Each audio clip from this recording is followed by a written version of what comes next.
Delta FM, Municipal 2020. parole de candidat.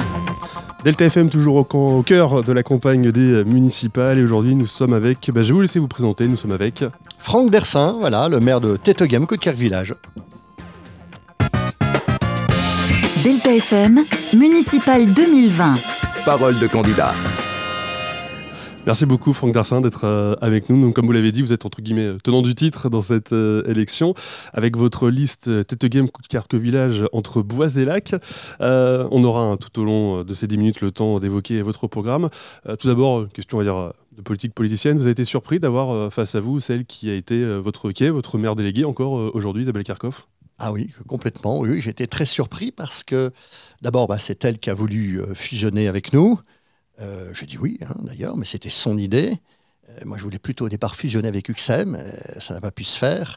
Et donc, elle a voulu fusionner avec nous. J'ai dit oui. Et puis, pendant 4 ans, ça s'est bien passé. Elle a voté toutes les délibérations, toutes, sans aucune exception. Et elle ne s'est jamais plaint de rien. Elle n'a jamais contesté, protesté. Donc, elle a acquiescé à tout ce qu'on a décidé. Donc, oui, effectivement, j'ai été très surpris qu'elle se présente. Oui. Alors, on va évoquer votre programme. Les grands axes, les premiers grands axes que vous avez développés, on a la création d'une zone piétonne, une grande zone verte jusque le Frein-Couc. On a aussi le PLU qui a déjà été voté, où a priori on aura assez peu de construction dans les prochaines années. On évoque, l'opposition parle de Franck Dersin le bétonneur, mais finalement c'est Franck Dersin l'écolo alors? Écoutez, d'abord, si vous regardez bien, depuis 15 ans, nous avons perdu de la population à Téteghem.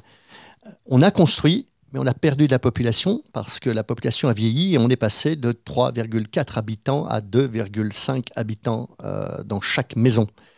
Donc si on n'avait pas construit, on aurait perdu pratiquement 8 à 900 habitants, ce qui est très mauvais puisqu'on aurait fermé des classes et on n'aurait pas pu accueillir comme on l'a fait. C'est de l'argent en moins, on le rappelle. C'est plein d'argent en moins et on n'aurait pas pu faire comme on l'a fait, accueillir des médecins, des infirmières, des professions libérales, des kinés, des sages-femmes, un orthophoniste, un vétérinaire, un notaire. Enfin voilà, il y a très peu de villes qui ont ce bilan aujourd'hui, des villes de moins de 10 000 habitants qui peuvent se targuer d'avoir accueilli beaucoup de services pour les habitants.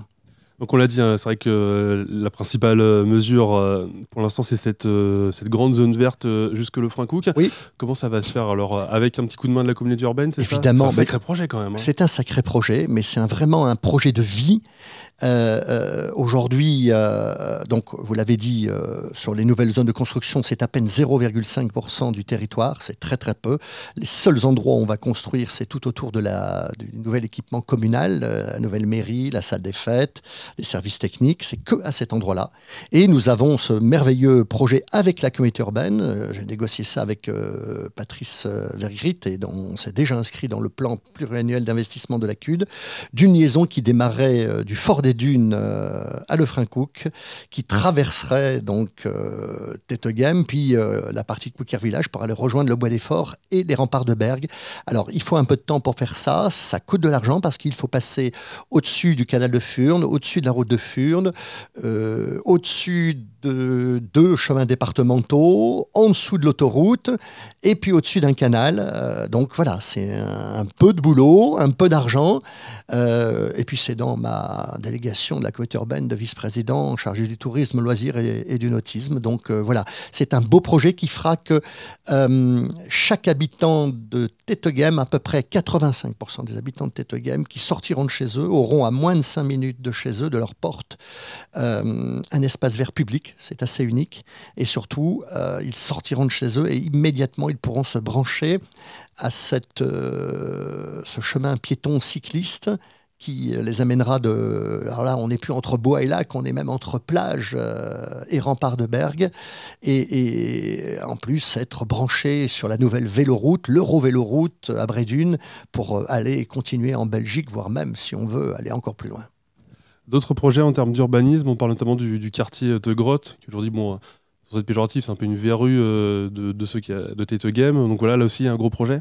Alors tout à fait, je ne pouvais me satisfaire d'avoir un quartier comme ça en rue avec de grosses difficultés d'habitation, beaucoup de logements qui avaient beaucoup de fuites d'eau.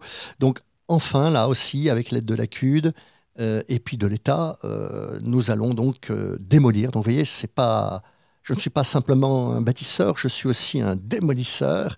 Et surtout, on va dédensifier.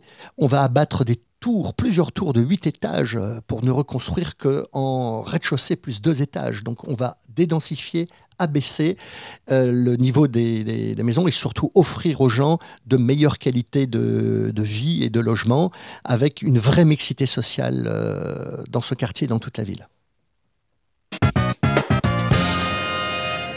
D'autres projets, je pense, économiquement, qu'est-ce qu'on fait? Continuer à développer le commerce local ou la zone du Chapeau Rouge, peut-être? Alors, on a toujours une zone qui n'a pas été construite, qui est constructible dans l'ancien PLU, à côté de l'échangeur de l'autoroute, pour développer 8 hectares de zone d'activité. Il y a aussi un terrain côté, Route de Furnes, qui se libère également, avec l'ANRU. Donc oui, il faut... vous savez que la ville de Téteghem, Coudekerque-Village, est une ville pauvre en recettes, puisque nous n'avons pas d'usine, nous avons très peu de recettes d'entreprise. Donc il faut en faire venir quelques-unes, mais c'est exclusivement de la PME, PMI et du bureau. Donc pas d'industrie à Téteghem, il n'y en a jamais eu, il n'y en aura jamais. On tient à notre cadre de vie et au fait qu'on puisse se promener en toute quiétude dans cette ville. Et puis au commerce local, j'imagine? Alors le commerce local, oui. Aujourd'hui, on a en centre-ville de petites surfaces commerciales et on a l'ensemble, des commerces de nécessité. Et puis surtout, à partir de septembre 2020, Patrice Vergrit nous l'a annoncé, nous allons avoir le bus chrono. Donc sur Téteghem. Cette fameuse nouvelle ligne à 10 minutes. C'est ça, voilà, entre 10 et 12 minutes que tout le monde réclame. Vous avez des dates alors? Oui, c'est pour septembre 2020. D'accord. Voilà, donc ça c'est une très très bonne chose et c'était très attendu par la population. Allez, nous sommes toujours avec Franck Dersin, candidat à Téteghem Coudekerque-Village. On évoquait il y a quelques instants la démographie. Vous avez un vrai défi dans votre commune parce qu'on a justement une population qui a tendance à vieillir, non? Alors oui, mais c'est pas que dans ma commune. En vérité, dans tout le périmètre de la communauté urbaine, la population vieillit, je dirais même dans toute la France. Donc oui, un peu moins d'enfants, mais on en a quand même parce que justement on a construit. Vous savez, une ville qui arrête de construire, c'est une ville qui vieillit et c'est un risque qu'on prend avec justement les commerces qui peuvent partir demain ou les services qui peuvent s'en aller. Donc il faut trouver un savant équilibre à la fois pour permettre d'avoir des recettes et pour permettre d'avoir une vie et une ville adaptée à chacun. Les gens veulent, pour certains, quand ils sont jeunes, construire des maisons. Quand ils sont plus vieux, ils souhaitent des appartements. Donc il faut pouvoir répondre aux uns et aux autres. Donc, mais aussi, évidemment, cette vieillesse, ce vieillissement de la population va nous permettre d'adapter nos politiques envers les aînés et donc on va développer de nouvelles politiques auprès des seniors dans notre ville. En termes pour les associations aussi, qu'est-ce que vous allez proposer justement sur Alors on a un tissu associatif très développé et vous savez que avec la baisse des dotations de l'État, beaucoup de villes avaient baissé les subventions aux associations. Nous, on n'a jamais baissé les subventions aux associations. On est très très proche du mouvement associatif et on est très à l'écoute et chaque fois qu'ils ont des besoins, on fait en sorte d'y répondre. Pour 10 minutes, ça passe très vite, on est presque au bout de cette interview. Franck Dersin, est-ce que vous n'avez pas peur de l'élection de trop? On a beaucoup d'édiles sur ces 15 ou 20 dernières années dans des communes du Dunkerquois qui ont été maires pendant longtemps puis qui ont été sortis un peu à la surprise générale. Est-ce que vous n'avez pas peur de ça un jour? Écoutez, je n'ai que 57 ans. Alors certes, j'ai commencé très jeune, à 27 ans. C'est vrai que ceux dont on pense, ils étaient un peu plus âgés. Oui, voilà. Écoutez, ce sont les gens qui décideront si c'est l'élection de trop cette fois-ci ou la fois prochaine. Moi, j'ai un projet. J'ai un projet avec une équipe, une équipe fortement renouvelée. Et donc, j'ai aussi un bilan qui est très bon. Nous sommes une ville très, très bien gérée. Pourtant, nous avons peu de recettes. Et donc, je pense que les gens seront satisfaits à la fois du bilan qu'on va leur présenter et du projet qu'on leur propose pour les 6 ans à venir. En 10 secondes, si les gens veulent justement continuer à suivre votre programme, rappelez, vous avez une page Facebook Alors oui, effectivement, Entre Bois et Lac, la page Facebook est de plus en plus likée et suivie. Il ne faut pas qu'ils hésitent. Voilà, et puis ils vont nous suivre dans les futurs tracts. Merci beaucoup d'avoir été avec nous. Merci bon courage de dans m'avoir cette invité. campagne. Au revoir. Merci. Parole de candidat à retrouver aussi en replay et en vidéo sur deltafm.fr et Facebook.